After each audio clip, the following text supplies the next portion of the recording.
ஹே, கதை கேட்க நீங்க வந்துட்டீங்களா? கதை சொல்ல நானும் வந்துட்டேன். நம்ம நேத்து புதுசா ஸ்டார்ட் பண்ண சைனீஸ் டிராமாவோட செகண்ட் எபிசோட் தான் பார்க்க போறோம். வீடியோக்குள்ள போறதுக்கு முன்னாடி எப்பயும் சொல்றது தான் இப்பயும் சொல்றேன். எஸ்எஸ் வாய்ஸ் ஓவரை சப்ஸ்கிரைப் பண்ணுங்க. பார்த்ததுக்கு அப்புறம் லைக் பண்ணுங்க. மறக்காம போறதுக்கு முன்னாடி எக்ஸ்பிளனேஷன் எப்படி இருக்குன்னு சொல்லிட்டு கமெண்ட் பண்ணிட்டு போங்க. இந்த எபிசோட எதுல ஸ்டார்ட் பண்றோம் அப்படின்னு பார்த்தா ஹீரோயினுக்கு வந்துட்டு அந்த பாக்ஸை பார்த்த உடனே டவுட் வந்துருது. அதை எங்க வாங்கினாலும் அங்க எடுத்துட்டு போயிட்டு அந்த பையன் இருப்பான் இல்லையா, வெள்ளை முடி பையன், அவன் கிட்ட போய் கேட்கறா, இது என்னது, இது என்ன மாதிரியான கிஃப்ட் பாக்ஸ்ன்னு நீ சொல்ல முடியுமா அப்படின்னு கேட்கும் போது அவன் என்ன சொல்றான்னா, நான் வேர்ல்டு வைடு எல்லா இடத்துல இருந்துமே பொருள் வாங்குறேன், அதை ஏத்த மாதிரி ஒரு ஒரு ரேட் வச்சு நானே தான் வித்துக்கிட்டு இருக்கேன், மற்றபடி அது என்ன, அதுல என்ன இருக்கும், என்ன ஏது, எனக்கு எந்த டீட்டெயிலுமே தெரியாது அப்படின்னு சொல்றான். ஹீரோயினும் முழுசா என்ன விஷயம் அப்படின்னு சொல்லி அவன் கிட்ட கேட்கறதுக்குள்ளேயே அவன் கிட்ட வந்து நிறைய கஸ்டமர்ஸ் அங்க வந்துடுறாங்களா, எல்லாம் குட்டி குட்டி பசங்களா வந்துடுறாங்க. அவங்க எல்லாத்தையும் எடுக்கும் போது இவன் ஓடி ஓடி அவங்க கிட்ட வந்து எக்ஸ்பிளைன் பண்ணிட்டு இருக்கான், இதை தொடாத அதை தொடாதன்னு. இவளும் வெயிட் பண்ணி பார்த்துட்டு அங்க இருந்து கிளம்பிடுறா. மறுநாள் அவ ஆபீஸ்க்குமே போயிடுறா. போனாலுமே அவளுக்கு குழப்பம் மட்டும் தீந்த பாடே இல்ல. அவ்வளோ பெரிய ஆக்டர் அவன், மாடல் அவன், அவன் வந்துட்டு நம்மள பிடிச்சிருக்குன்னு சொல்றான், இதெல்லாம் நம்புற மாதிரியா இருக்கு அப்படின்னு குழப்பத்துல இருக்கா. அதுக்குள்ள அம்யூஸ்மெண்ட் பார்க்ல இவங்க சுத்திட்டு இருக்கும் போது எடுத்த போட்டோஸ் எல்லாம் ஒண்ணா லீக் ஆக ஆரம்பிச்சிடுது. அந்த டைமுக்கு ஜியாங்கு இருக்கான் இல்லையா, அவனோட மேனேஜரை காட்டுறாங்க. அவன் செம்ம டென்ஷனா இருக்கான். ஐயோ, இவன் கூட எனக்கு போராட்டமா இருக்கு, இவன் எதுக்காக இப்படி இருக்கான் அப்படின்னு ஒரு செம்ம கடுப்புல இருக்கான் அவன். உடனே வந்து ஜியாங்குவையே நேரில் போய் பார்க்குறான்.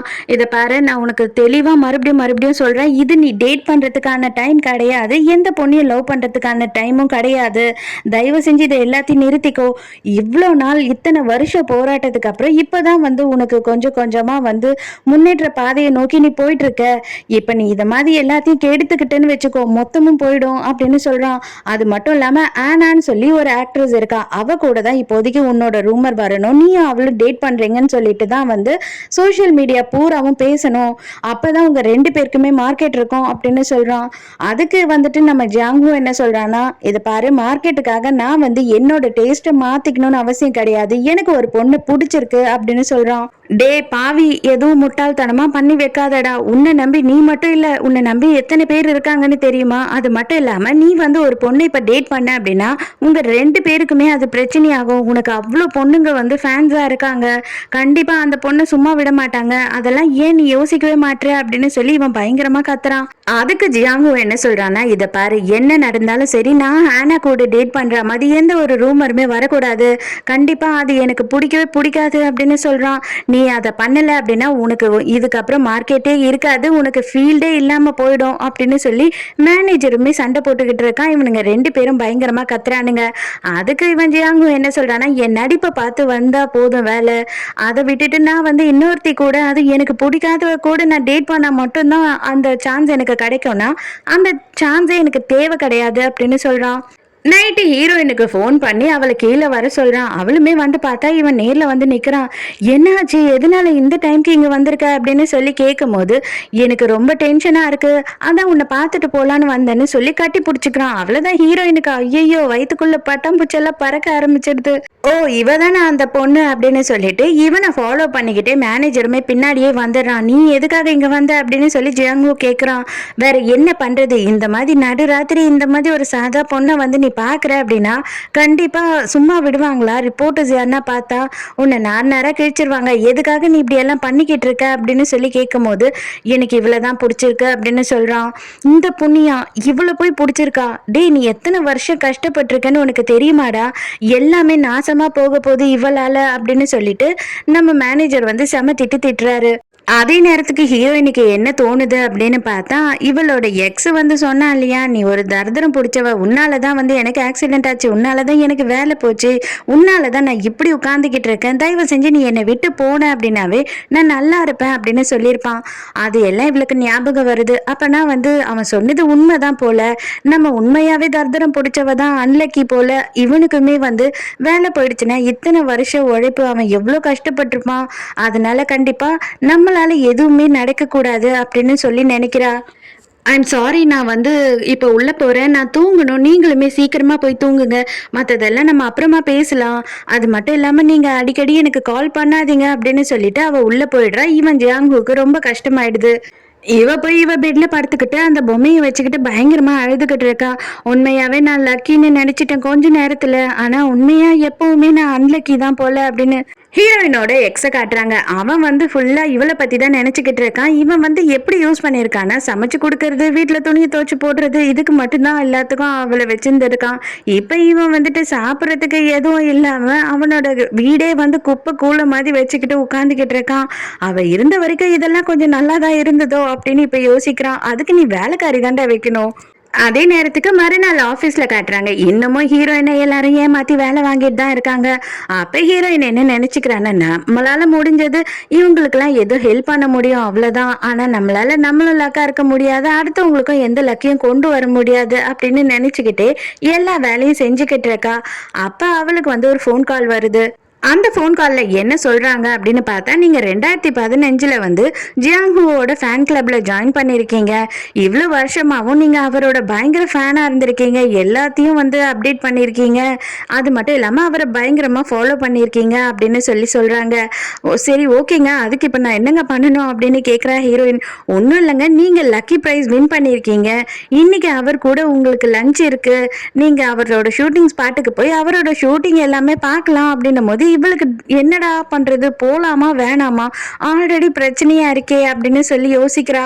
அவங்க என்ன சொல்றாங்கன்னா, நீங்க வந்தீங்கன்னா மட்டும் போதும், மத்த எல்லாத்தையும் நாங்க பாத்துக்கிறோம் அப்படின்னு சொல்லும் போது இவளுக்குமே சரி போலாம் அப்படின்னு சொல்லி ஆசையா இருக்கு. ஸோ ஹீரோயினுமே வந்து மாஸ்க்கு, கண்ணாடி, கேப் எல்லாம் போட்டுக்கிட்டு ஹீரோவோட ஷூட்டிங் நடக்கிற இடத்துக்கு போயிடுறா. ஓ நீங்கள் தான் இன்னைக்கு அந்த ஸ்பெஷல் ஃபேனா அப்படின்னு சொல்லி கேட்குறாங்க. உள்ள போங்க, ஒன்றும் பிரச்சனை இல்லை, உங்களுக்காக தான் எல்லாரும் வெயிட் பண்ணிக்கிட்டு இருக்காங்கன்னு சொல்கிறாங்க. அந்த ஆனான்ற ஆக்ட்ரஸ் கூட தான் வந்துட்டு நம்ம ஜியாங்ஹூக்கு வந்து ஃபோட்டோ ஷூட் நடந்துக்கிட்டு இருக்கு. நம்ம ஹீரோயினும் உள்ள போகிறா. நம்ம ஜியாங்ஹூ இன்னும் இவளை பார்க்கல, அதுக்குள்ளேயே மேனேஜர் பார்த்துறாரு. நீ என்ன இங்கே பண்ணிக்கிட்டு இருக்க அப்படின்னு கேட்கும் போது, இல்லை இல்லை நான் வேணும்னெல்லாம் வரல, தப்பாக நினச்சிக்காதீங்க, நான் இந்த மாதிரி வந்து ஒரு கான்டெஸ்ட்ல செலக்ட் ஆயிருக்கேன், அவங்க தான் என்னை இங்க அனுப்பியிருக்காங்க அப்படின்னு சொல்லும் போது, சரி சரி நீ வா, உன்கிட்ட நான் தனியா பேசணும் அப்படின்னு சொல்றான். அதுக்குள்ளேயே ஜாங்கு இதை பாத்துறான். அப்ப என்ன ஆகுதுன்னா, ஆனாவோட பப்பி என்ன பண்ணுதுன்னா ஒரு லைட்டை வந்து தள்ளி விட்டுருது. கரெக்டா அந்த லைட் வந்து ஹீரோயின் மேல விழ போகுதா. நம்ம ஜியாங்கு வேகமா ஓடி வந்து அந்த லைட்டை தள்ளி விட்டுட்டு இவளை பிடிச்சிடுறான். உனக்கு ஒன்னும் ஆகல, உனக்கு அடியெல்லாம் படல, உனக்கு காலெல்லாம் ஒன்னும் ஆகல அப்படின்னு சொல்லி அக்கறையா கேள்வி கேட்டுக்கிட்டு இருக்கானா. அங்க இருக்க எல்லாரும் ஷாக்கா பாத்துக்கிட்டு இருக்காங்க. ஏன்னா இவனுக்கு எதனா அடிபட்டது அப்படின்னா இங்க எல்லாரும் என்ன பண்ண முடியும் அப்படின்னு சொல்லிட்டு செம்ம டென்ஷன் ஆயிடுறாங்க. ஆனா தான் பப்பியை கூப்பிட்டு வந்திருக்கா. இருந்தாலுமே வந்து அசிஸ்டன்ட் கிட்ட உனக்கு அறிவில்லை, பப்பியை எதுக்கு இங்க கூட்டிட்டு வந்த, போ போபோவை வெளியில கொண்டுட்டு போ அப்படின்னு சொல்லி அவ மேல படிய போட்டு அவளை திட்டி எல்லாரும் எதிர்க்கே அங்க இருந்து அனுப்புறா. அதுக்கப்புறம் டைரக்டர் என்ன பண்றாருன்னா, எல்லார்கிட்டையும் சாரி சொல்லிட்டு இது எல்லாம் தப்பா போயிடுச்சு, நீங்க கொஞ்ச நேரம் பிரேக் எடுத்து ரெஸ்ட் எடுத்துக்கோங்க அப்படின்னு சொல்றாரு. மறுபடியும் மேனேஜர் பிடிச்சி நம்ம ஜியாங்ஹூவை செம்ம திட்டுறான். உனக்கு கொஞ்சமாச்சும் அறிவு இருக்கா, உனக்கு எதனா ஆச்சுன்னா நீ தாண்டா ஹீரோ, இதுல உனக்கு எதனா ஆச்சுன்னா மொத்தமும் லாஸா போயிடும் அப்படின்னு சொல்லி கேட்கும் போது, எல்லாத்தையும் கொஞ்ச நேரம் நிறுத்துறியா, தயவு செஞ்சு கொஞ்ச நேரம் உன் வாயை மட்டும் மூடு, அது அவ மண்டையில விழுந்திருந்ததுன்னா என்ன ஆயிருக்கும்னு உனக்கு கொஞ்சமாச்சும் தோணுதா இல்லையா, நீ என்ன பத்தியும் இந்த ப்ராஃபிட்டை பத்தி மட்டும்தான் யோசிப்பியா அப்படின்னு சொல்லி திட்டுறான். ஒரு மாசமா நடையா நடந்து அவன் கிட்ட கண்டவன் கிட்ட காரி துப்பு வாங்கி உனக்கு எப்படியாவது இந்த சான்ஸ் கிடைக்கணும்னு சொல்லி இந்த படத்தோட சான்ஸை நான் உனக்கு வாங்கி கொடுத்துருக்கேன், முட்டாள்தனம் பண்ணி நீ ஒண்ணுமே இல்லாம ஆயிடாத அப்படின்னு சொல்லி அவன் கத்துறான். உடனே ஹீரோயினுக்கு இது எல்லாத்தையும் பார்க்கும் போது கேட்கும் போது ரொம்ப கஷ்டமா இருக்கு. மேனேஜர் என்ன பண்றான் அப்படின்னு பார்த்தா, ஹீரோயினை தனியா கூட்டிட்டு வந்து மரியாதையா இங்க இருந்து கிளம்பி போயிடு, நான் உனக்கு பேக் டோரை காட்டுறேன், அந்த சைடா நீ போயிடு, இந்த சைடு ஃபுல்லா வந்து ஃபேன்ஸ் தான் இருக்காங்க, அது மட்டும் இல்லாம ஆல்ரெடி உன்னோட போட்டோ எல்லாமே வந்து நேத்தே ரிலீஸ் ஆயிடுச்சு, என்ன அது இன்னும் வைரல் ஆகல, அவ்வளவுதான், வைரல் ஆச்சுன்னா நீ மாட்டிடுவ அப்படின்னு சொல்லி திட்டுறான். அந்த டைமுக்கு அந்த இடத்துக்கு ஜியாங்ஹூ வந்துடுறான். நீ என்னப்பா பண்ணிக்கிட்டு இருக்க, எனக்கு தெரியாம என்னோட ஸ்பெஷல் ஃபேனை நீ இங்க இருந்து வெளியில அனுப்பிடுவியோ அப்படின்னு சொல்லி கேட்கும் போது உடனே எல்லாரும் இருக்காங்கன்றதுனால மேனேஜருமே சைலண்ட் ஆயிடுறான். அப்பதான் கரெக்டா மேனேஜருக்கு வந்துட்டு ஒரு ஃபோன் கால் வருது. என்னன்னு பார்த்தா அந்த போட்டோஸ் வந்து இப்ப பயங்கர வைரல் ஆயிடுச்சு, எவ்வளோ டெலிட் பண்ணாலுமே வந்துட்டு ஆளாளுக்கு ஒரு ஒரு இடத்துல இருந்து போஸ்ட் பண்ணிக்கிட்டே இருக்காங்க அப்படின்னு சொல்றான்.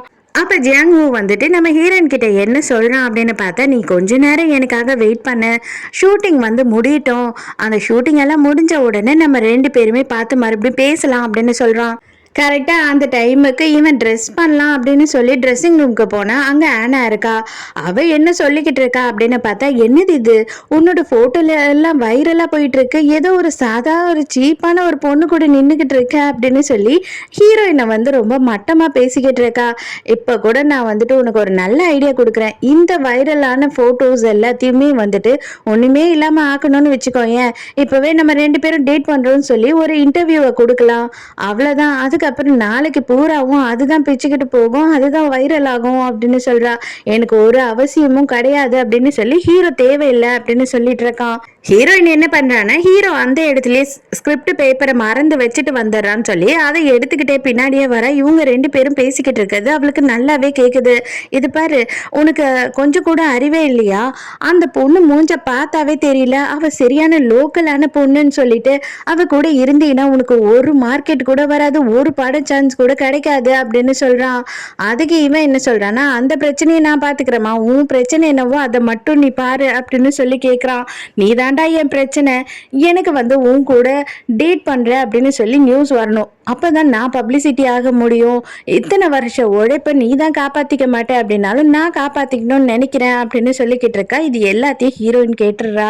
அதுக்கப்புறம் நேரா உள்ளே வந்துடுறா. வந்த உடனே என்ன சொல்றேன்னா, நான் இவரோட அசிஸ்டன்ட் தான், இவர் வந்து ஸ்கிரிப்ட் பேப்பர் அங்க மறந்துட்டு வந்துட்டாரு, அது கொடுக்கறதுக்காக தான் வந்தேன் அப்படின்னு சொல்லிட்டு கொடுத்துட்டு கிளம்புறா.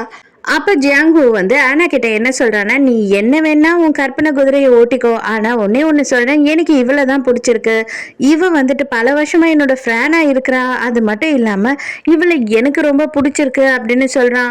நான் என்ன பண்ண முடியும், உன்னோட தலையில நீயே மண்ணை வாரி போட்டுக்கிற, இத்தனை வருஷம் உழைப்பையும் வந்து மண்ணுக்குள்ள போட்டு நீ புதைக்க போற அப்படின்னா நான் ஒண்ணுமே பண்ண முடியாது அப்படின்னு சொல்லிட்டு ஆனா அங்க இருந்து கிளம்பிடுறா. மறுபடியும் எக்ஸ காட்டுறாங்க. இவன் இங்க என்ன பண்ணிக்கிட்டு இருக்கான் அப்படின்னு பார்த்தா, சாப்பிட்டுக்கிட்டே வந்து கேம் விளையாடிக்கிட்டே இருக்கான். அப்ப வந்து மறுபடியும் ஹீரோயினோட ஞாபகம் வருது. போனை எடுத்து பார்த்தா ஒரு மிஸ் கால் கூட இல்ல. இவ என்ன நமக்கு ஒரு மிஸ் கால் பண்ணல, நம்மள தொல்லை பண்ணி கேட்கல, எதுக்கு பிரேக்கப் பண்ண, என்ன ஆச்சுன்னு ஒரு வார்த்தை கூட கேட்கலையே, அவ சந்தோஷமா இருக்காளோ அப்படின்னு சொல்லி இவன் காண்டாவுறான். அதே நேரத்துக்கு ஜியாங்ஹூ வந்துட்டு ஹீரோயின் கிட்ட என்ன சொல்றான் அப்படின்னா, எனக்கு ஆடுறதுக்கும் பாடுறதுக்கும் ரொம்ப பிடிக்கும் அப்படின்றதுக்காக தான் இந்த இடத்துக்கு வந்தேன் நான் உண்மையாவே சொல்லணும்னா என்னோட மேனேஜர் சொல்ற மாதிரி இத்தனை வருஷம் ரொம்ப கஷ்டப்பட்டேன், நான் இருக்க வேண்டிய இடத்துக்கு இப்போ வந்திருக்கிறதுக்கு, இருந்தாலுமே எனக்கு வந்துட்டு ஒரு ரிலாக்ஸான நிம்மதி கிடையாது, நான் 5 நிமிஷம் உங்ககிட்ட பேசினாலுமே நான் நிம்மதியா இருக்கேன், ஆனா அது வந்துட்டு என்னோட ஃபீல்டுல எனக்கு கிடைக்கிறதே இல்லை அப்படின்னு சொல்றான். அப்ப ஹீரோயினுமே என்ன சொல்றான்னா, நான் வந்து ரொம்ப அன்லக்கி, அதனாலதான் உனக்கும் இவ்வளோ ப்ராப்ளம் வருது, தயவு செஞ்சு நீ என் கிட்ட வராத, நீ வந்துட்டு என்னை விட்டு தள்ளியே இரு அப்படின்னு சொல்றா. அப்பவுமே இவன் ஒத்துக்காம இவளோட கையெல்லாம் பிடிக்கிறான். எனக்கு என்னோட வேலை வந்து இதுக்கப்புறம் ரொம்ப பிடிக்கும் அப்படின்னா அதுக்கு ஒரு காரணம் இருக்கும், என்ன தெரியுமா, நான் இந்த வேலையில வந்து ஜாயின் பண்ணதுக்கு அப்புறம் தான், நான் வந்து ஒரு பெரிய பாப்புலர் ஃபிகர் ஆனதுக்கு அப்புறம் தான் வந்து உன்னை மீட் பண்றதுக்கான சான்ஸ் எனக்கு கிடைச்சது, எனக்கு அதுவே பயங்கர சந்தோஷமா இருக்கு அப்படின்னு சொல்லிட்டு பயங்கரமா கதை விட்டு இவளை வந்து பயங்கரமா இம்ப்ரெஸ் பண்ணிட்டு இருக்கான். மறுபடியும் மேனேஜர் வந்துடுறாரு. அடியே ஆத்தா, இன்னும் நீ கிளம்பலையாமா, எதுக்குமா நீ இப்படி டார்ச்சர் பண்ணிக்கிட்டு இருக்க, அவன் வாழ்க்கையை கெடுக்காம என் வாழ்க்கையை சேர்த்து கெடுத்துட்டு தான் போக போல இருக்கே நீ அப்படின்னு சொல்லி கத்துறாரு. அவளை எதுக்கு நீ திட்டுற, நான் தான் அவளை இருக்க சொல்லியிருக்கேன் அப்படின்னு சொல்லிட்டு ஜியாங்கோ சொல்றான். அதுக்கப்புறம் ஜியாங்கோவே என்ன பண்ணுறான் அப்படின்னு பார்த்தா, அவனோட இன்ஸ்டாகிராம் பேஜ்லேயே வந்து ஒரு லைவ் போடுறான். ஆக்சுவலாக வந்து நீங்கள் ஃபோட்டோவில் இப்போ ட்ரெண்ட் பண்ணிக்கிட்டு இருக்கீங்க இல்லையா, அது நான் தான், கூட நிற்கிறது வேற யாருமே கிடையாது, என்னோட பிக்கஸ்ட் ஃபேன், நான் வந்து என்னால் எதுவுமே பண்ண முடியாது, நம்ம இத்தனை வருஷம் இந்த ஃபீல்டுக்கு வந்தோமே நமக்கு வந்து ஒரு ஸ்டாண்டர்டான பொசிஷன் கிடையாது, நம்மளை மக்களுக்கு நிறைய பேருக்கு தெரியவே இல்லை அப்படின்னு சொல்லி நான் பயங்கர விரக்தியில் இருந்தேன். அந்த டைமுக்கு எல்லா பொண்ணுங்களுமே வந்து வேற ஒரு பையனை தான் பார்த்து ரொம்ப என்கரேஜ் பண்ணிக்கிட்டு இருந்தாங்க, என்ன வந்து சப்போர்ட் பண்றதுக்கு யாருமே இல்லை. அப்பதான் முத நான் ஜியாங்குவா பார்த்தேன், யார் இருந்தாலும் இல்லைனாலுமே சரி நான் உன் கூடியே தான் இருப்பேன், நான் உனக்கு தான் சப்போர்ட் பண்ணுவேன் அப்படின்னு சொல்லி ரொம்ப தொலைவுல இருந்து கத்தி என்னை கூப்பிட்டா. அதே நேரத்துக்கு அவ வச்சுக்கிட்டு இருந்த ஃபேன் புக்கையுமே வந்து செக்யூரிட்டி கிட்ட கொடுத்து என்கிட்ட கொடுக்க சொன்னா அப்படின்னு சொல்லிட்டு அந்த ஃபேன் புக்கை எடுத்து காட்டுறான். அவன் இன்னமும் அதை வச்சுட்டு இருக்கான். கடைசியா வந்துட்டு மேனேஜர் என்ன சொல்றாரு அப்படின்னு பார்த்தா, இதை பாரு, என்ன பண்றியோ பண்ணு, நான் இங்க இருந்து கிளம்புறேன், ஆனா சேஃபா அந்த பொண்ணை கூட்டிட்டு போய் விட்டுடு அப்படின்னு சொல்லிட்டு அவர் அங்கிருந்து கிளம்புறாரு. இப்ப ஹீரோயின் என்ன நினைச்சுக்கிறா அப்படின்னா, அப்ப மேனேஜருமே வந்து டேட் பண்ணா ஓகேன்னு சொல்லிட்டு போயிட்டாரோ அப்படின்ற மாதிரி அவ மனசுக்குள்ள தோணுது. இதோடயே இந்த செகண்ட் எபிசோட் முடியுது. இதுக்கப்புறம் அடுத்த எபிசோடு செம ட்விஸ்டா தான் இருக்க போது. அதையும் பார்த்து என்ஜாய் பண்ணுங்க. ஸோ இந்த ட்ராமா உங்களுக்கு பிடிச்சிருந்ததா, இந்த எபிசோட் பிடிச்சிருந்ததா, என்னோட எக்ஸ்பிளனேஷன் பிடிச்சிருந்ததான்னு சொல்லிட்டு மறக்காம கமெண்ட்ல சொல்லுங்க. ஸோ நாளைக்கும் மறக்காம கதை கேட்க வந்துருங்க. நானும் மறக்காம கதை சொல்ல வந்துடுறேன். பாய்.